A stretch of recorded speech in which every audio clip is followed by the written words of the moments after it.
So today you're going to see about the HDFC Banking and Financial Services Fund (NFO). Can you invest in this fund? What they are going to invest? Will this fund grow in the future? All these questions will be answered in this video. Hi, hello. This is Ganesh Santuru, your stock market profit coach and author of the book One Page Stock Market Plan. Check out the description for if you want to buy this book. So and before going on, please click the subscriber button so that you get continuous videos on mutual funds, stock market, and everything.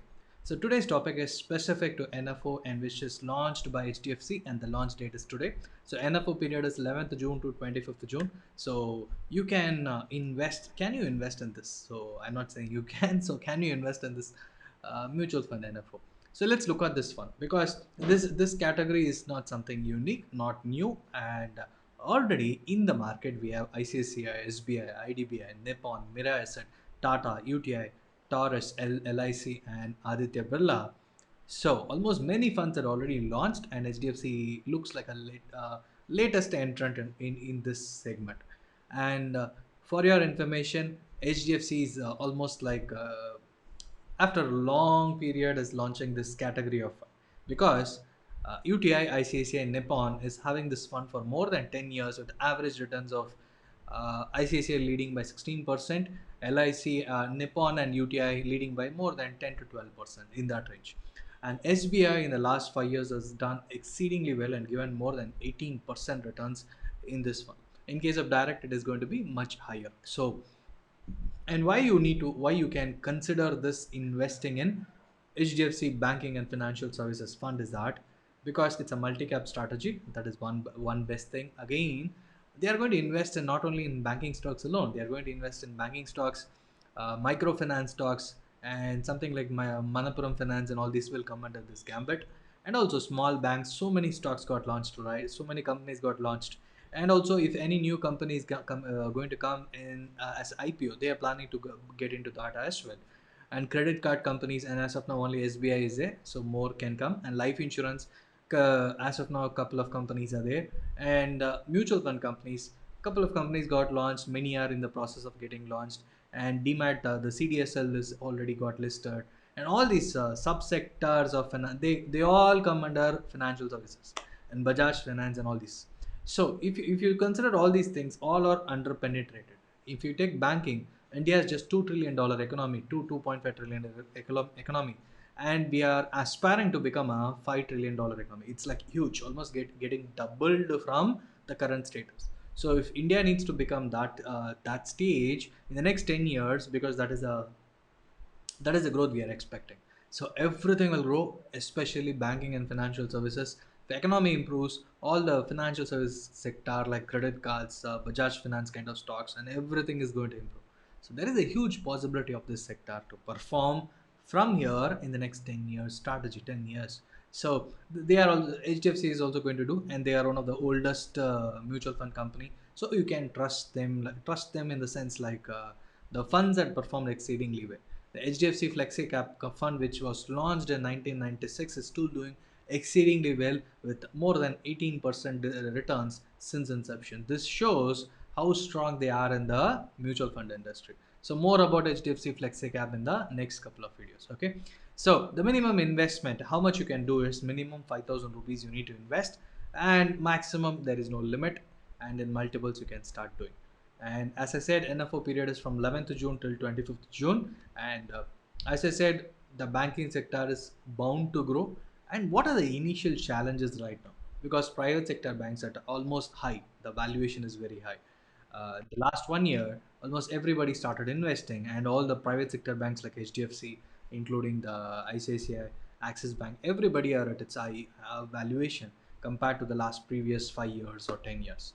So in this, and PSU banks are very bottomed out, and they didn't perform in the last 5 years. So almost it looks like the banking sector is at its peak. And from here, in the next couple of months and 1 year, the non-performing asset might start increasing.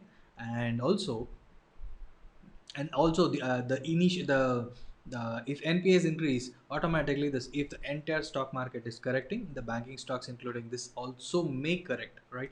But everything looks positive right now. The banking stocks are done exceedingly well in the last 1 year and the last 3 months. The This the bull run had started again in banking stocks and financial services stocks. This shows the strong nature of the banks, and they were able to mop up the capital required in the last 1 year, and they raised in advance, which means even in the going forward, if NPAs increase, automatically these companies are well positioned to handle all those things. So all there are challenges in all the sectors, all the companies, in investing itself. But if you have a mindset of investing for long term, say 3 to 5 years down the lane, then this sector can do.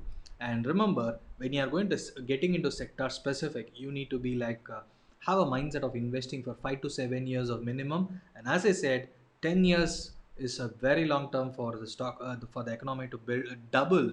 And in that case, if the banking sector almost like right now, it's around bank nifty is around 35,000. I think bank Sensex is around 35,000 points. Okay, and if that is in that range, automatically in the next 10 years, if it is getting doubled also, just look at the point. And whatever you're investing, there is a possibility of going. As I said, the challenges are there. Overcoming the challenges, if you need double returns, you need to stay invested for minimum 5 to 7 years, and you can start an SIP in this fund, and again start for minimum 5 to 7 years, because sector specific, and this is almost like cyclical. If there are NPAs or there are slowdown period, these stocks may not perform. It will be in a plateau, except the big banks, which is doing exceedingly well, like HDFC Bank. They were able to come out of the crisis in 2009, because that was a slowdown period till 2013, and they're able to come. Other stocks were almost like the entire sector was slowed down. It was in a plateau, and it took time. And from 2013-14 again, it started performing well. So there are challenges in this sector, and if you want to go in sector specific, have long term. And any investments right now should be for long term. And even if it is an NFO or a direct IPO, have a long term mindset before investing. And this is one of the good sector to invest. And don't miss the opportunity, because you are going to enter at NAV of 10. And if you're having a long term, say 5 years down the lane or 7 years down the lane, this mutual fund would have performed like anything, right? So with that, I'm just leaving the choice, like with long term investment possibility, please stay in, and you can invest, consider this fund in your portfolio. If you are not invested, if you're already investing in banking and financial services, hold on to it. Okay, so this is particularly for people who has not started anything, and who are looking to diversify, who are looking to add some more funds to the existing portfolio. Thank you so much for watching. Please share this video with your friends if you liked it. And if you want any comments or anything to be asked with respect to this particular fund, please post your questions. I'll be happy to answer. Thank you so much for watching.